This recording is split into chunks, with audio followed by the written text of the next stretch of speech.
Today on the Cosy Art Club, we're going to be looking at how to make our own blackout poetry. So stick around if you want to find out how to do it.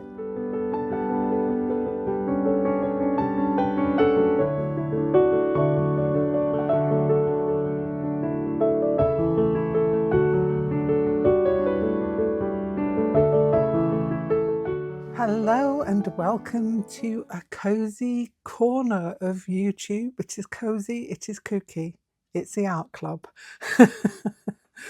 And we are going to be looking today at creating some blackout poetry. Now, if you've not heard of blackout poetry before, it is a form of reductive poetry. So you are basically taking some text from wherever you find it. So it's also a form of found poetry. So those two lines can be covered within the one thing. So wherever you find your text, it can be anywhere. It could be a book page, it could be a newspaper, it could be an article in a magazine. Anywhere you can find a wall of text, you can be able to create some blackout poetry. I think it's Austin Kleon. I'll check that and I'll put the name up on the screen. If you check out his work on blackout poetry, really interesting and lots of good examples of how to put it together. But today we're just going to simply look at some simple forms of blackout poetry, and then you can take it wherever you want it to go. So I've got my little scrappy book here. It's kind of where I'm storing all the things that we do in art club. So we've got these, if you remember the pavement crack critters that we did, got those in there. So I'm just going to show you a few that I've done, and then I will show you how I put them together. So this is the first one. Let me take you in a little closer. So this, at its core, is a simplest form of blackout poetry. Basically what you do is you get your text from wherever you've got it from, and you scan through looking for words that look interesting to you, because this doesn't have to be to do with the text. You can change its meaning completely and create a poem from it. So for this particular piece, I've got this out of a book and just cut it down, and it says here, the words that I chose to circle were: the key lay in what she didn't say. Please change your plans. Those words changed the answer. Yes, an outlandish proposal. It's completely changed from its original meaning, and I blacked out all the other words that were on the page. Now, you don't have to do it completely like that, because I've done it in different ways as well. So let me show you the next one. Let me take you back out again and turn the page. And here I've got something that's a little more colourful. Yes, this is more you, Kooky, you'd say. No, I like all kinds of expressing myself in different ways. So this is another little piece of text, and this was taken from an article that I printed out and just transferred it onto some paper and printed it out. But you don't have to print out your paper. You could just take old books or old magazines and use that however you want to do it. If you don't want to rip up your books, you've got a special book you want to use and you just want to use a page from it, if you've got a chance of either photocopying or copying the text and then printing it out, that's also a good way to go. Anyway, I'm waffling on. So this one, I circled my words and then I went in with some different media just to create a bit of interest on the page. So we've got my poem there, which reads: rejoice, no forebodings. I arrived, my welfare increasing. Far north of London, I walk in a cold breeze. Do you understand? I am advancing my daydreams, fervent and vivid. So you can actually just make up something completely new from the words that are in front of you. And there are so many really, really good examples online of people who have done blackout poetry, and lots of artwork involved as well. I think is it the Humament? That's a good one to look at as well for the use of art within their blackout poetry pieces. So in this case, I've not completely blacked out the other words that are on the page, but I have obscured them with different bits of media. Next one I did. This one. So this piece, originally, this piece of text was from Journey to the Centre of the Earth. And so I have got this out of that. I went through, I found words that I found interesting, and I'll show you the method that I go through in a minute. We're just talking through a few of these. So we ended up with this, and then I went in, obviously, with media to take away any words that I didn't want to be used and to highlight the words that I did. And we ended up with this one. Between ice and sea, connected with this monstrous hallucination, I saw the puzzle, ink, words, and the secret clue. It's such fun, it really is. I could spend hours, and I have spent hours, just playing around with different ways of getting my words onto paper, or just having fun. So I've got another couple as well. So we've got this one. This one was taken from, I think it was the first part of A Christmas Carol, where they're just introducing it. And so we've got dead. The undertaker signed it. Dead as a doornail. Coffin nail. The wisdom of hands disturb or repeat emphatically. Dead as a doornail. Dead? I don't know how. So yeah, that was that one, just illustrated really simply. And I've used some collage on this one and some media. That's another thing you can use. And this one, you can probably guess that this piece of text was taken from Alice in Wonderland. And it's called Down the Rabbit Hole. I used that from the actual title of the chapter right at the beginning. And I altered it. So we've got Alice peeped into the book. Pictures in her mind made a chain of daisies. Rabbit was very late. So you get a sense of what's going on within the story in this one. It doesn't completely change the meaning of the piece, but it's kind of like a little poem towards, or an homage to, Alice in Wonderland.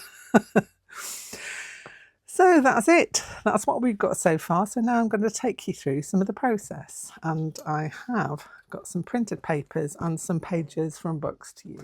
So I've got a selection of things here that I have taken. Some of these I've printed out onto paper a little bit larger so that you can actually see what I'm doing. Basically, that's the reason. You don't have to do that, but sometimes it's nice to have some larger words to work with. So I've got some book pages here taken from a spare copy of a book that I had that I still read, but I had got 2 copies of it. So one of them was going to be going away, so I used it now as my book pages. This is from The Great Gatsby. This was from a recipe. This is from The Wizard of Oz. So trying to decide which one I want to go with. I think I want to go with this fish one actually, but I don't want the whole of that piece. So I'm just going to trim it down so that I've just got that first paragraph, or the first part of it. So the first thing that you want to do is to look for anchor words, words that you think you can translate into something or another. So I'm going to grab a pencil. Don't go in with your pen straight away. The idea is grab a pencil, and you can change it if you need to. Let me move this book out of the way. So we've got this little bit about fish. So I'm just scanning through, and I'm scanning through from left to right and all the way down, because you can take the words and most of the time you want them to kind of be in the order that you want your poem to run. There are ways that you can get around that, and you can take whole phrases and you can take parts of a word. So that's also another way of getting around or getting a word that you want if it isn't actually there. And I have seen ones where words have been circled and they've got a little arrow that you have to follow to find the poem from, which is quite a fun way of doing this as well. Okay, so we've got a little bit on fish here. So I'm just reading through now and I have found fresh eyes. I like that.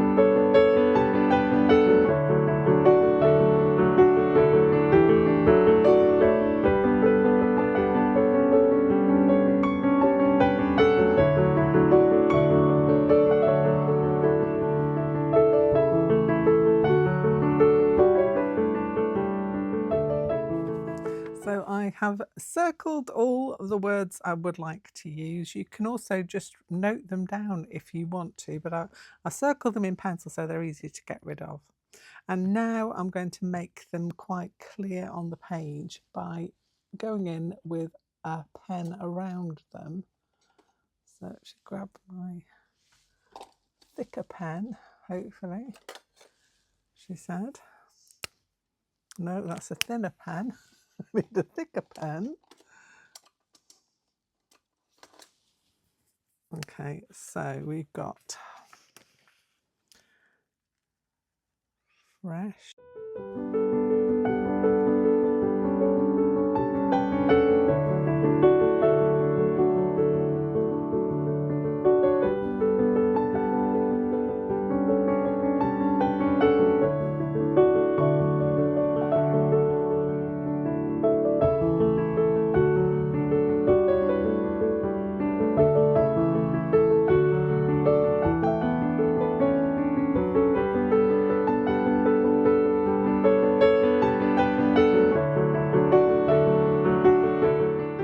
So I know where all my words are now, and what I want to do is to draw the attention to them. I really don't want that top bit of fish on there either, so I'm going to take that off.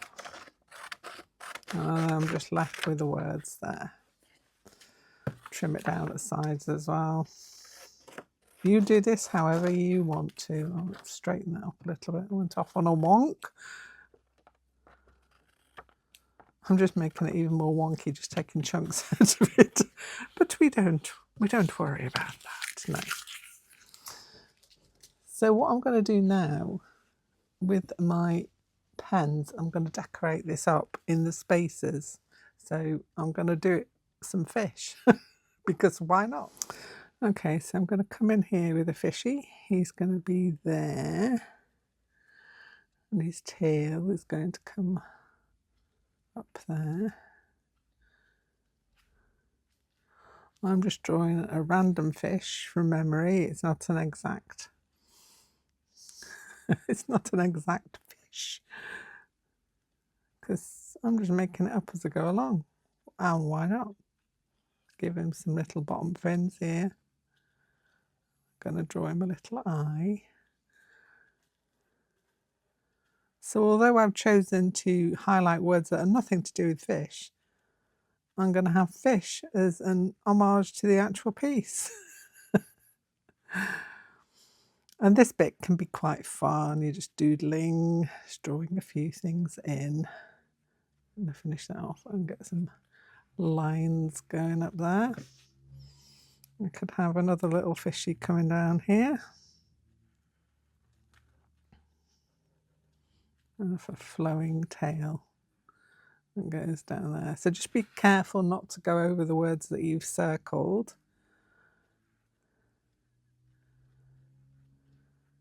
You could use rubber stamps on this. You could use stencils on this. The world is your lobster. Quite appropriate when I'm drawing fish. So where else would I want something? I think I might get some little bits of seaweed floating around in here. My scissors are in my way. Let me move those out of the way. So draw some bits of seaweed. I could have some little stones here. Another thing that's good for this, if you want to get yourself some shapes and do some Zentangling into it, that would also work. Or you could add in some neurographic artwork. There's lots of ways that you can use this. I need another fishy coming up here.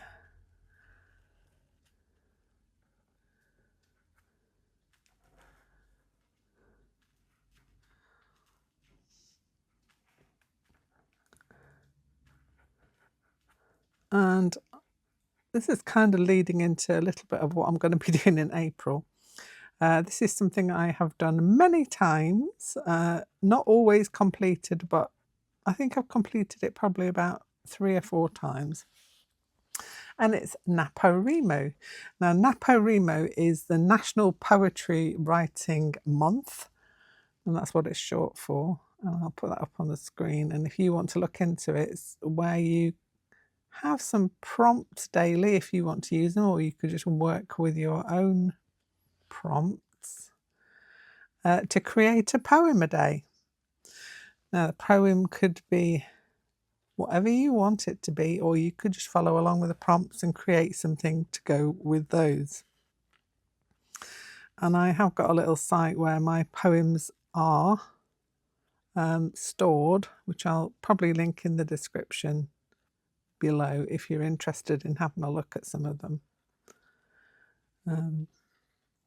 But yeah, something I like to do.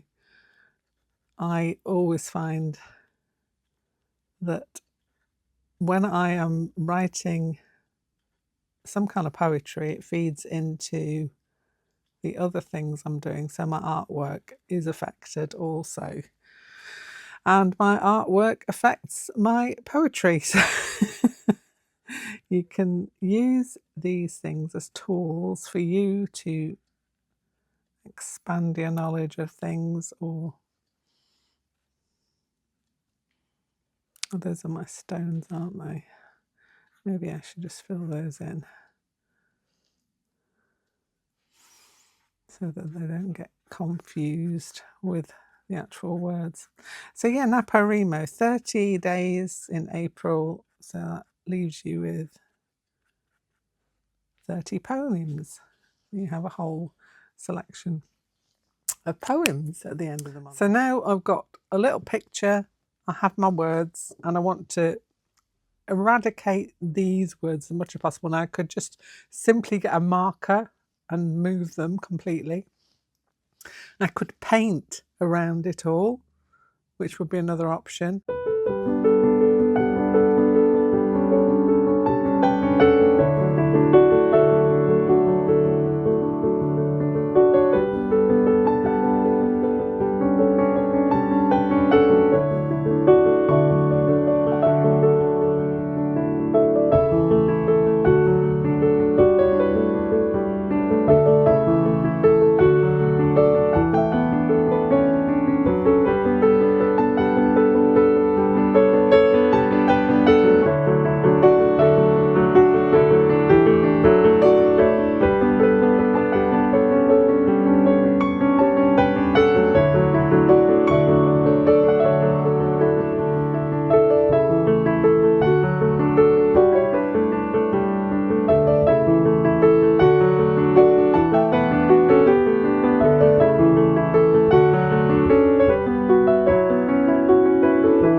So this is the finished, well, finished-ish piece. I could add much more into this if I wanted to, but as I say, I am going through a few different ways in quite a quick space of time. So that is my simple little poem. Fresh eyes are stiff and hard to open. Frozen, ice-cold streams of time should be allowed to rule. So there we go. Now there are many different ways you can use this. You can use this in art journals. If you are an art journaler, you could use this within your practice in order to just add some poetry in. Another way that I've seen, and this was a few years ago now, I think it was Kooky. I'll leave a link down in the description box below. And she was making some on artist trading cards, which I've got an idea to do as well. So I've already pre-stuck a couple down that I'm going to be having a go with myself. And yeah, pop along to Kooky's video to have a look at what she did with her poetry or Blackout Poetry ATCs. A really good idea, or yeah, or ACEOs if you want to sell them. But ATCs are what I'll be making with these later on today, so I'll be having a little fun with those. Another idea I have is the index card a day thing that we do, or I do, a lot of the people do. The index card a day process would work well with this as well. So to be another way of interpreting the prompts that come out for that too. So it feeds into a lot of things, but I am definitely going to have a look at using some for the NaPoWriMo, or National Poetry Writing Month, that is coming up in April. So that'll be another thing to look at. Lots and lots and lots of ideas. I've tried to cram in as much as I could into this very short video for this specific topic, but there's a lot that you can go and look into. In my Facebook group, I've put a tiny wee PDF with a few ideas of how to put together Blackout poetry. So it's got a few examples on there, a couple of websites you can go and look at. But if you put a search into Google for Blackout poetry or found poetry, then you'll find an immense wealth of different things. So this is something that floats your boat. There is a lot that you can go and look at and learn a little more about this particular technique. Anyway, I hope you've enjoyed it. If you have, don't forget to show me those thumbs. I know I say this every time, but it really does make a difference. And if you obviously enjoyed watching the video, please consider liking the video, but also then consider subscribing to the channel. It doesn't cost anything, but it means a whole lot for the channel. And it will push it out to other people who might enjoy it as well, because YouTube will see that people are enjoying it and liking it, so that it will then be taken further into other different groups. Anyway, that's enough from me for today. I hope you've enjoyed this. This is going to be going into my book of my found poetry, into this book here. But yeah, it is a really, really fun thing to do. And yeah, lots of different ways that you can do it. Take care, have a wonderful week, and I'll see you back here again very soon with something else. Bye for now.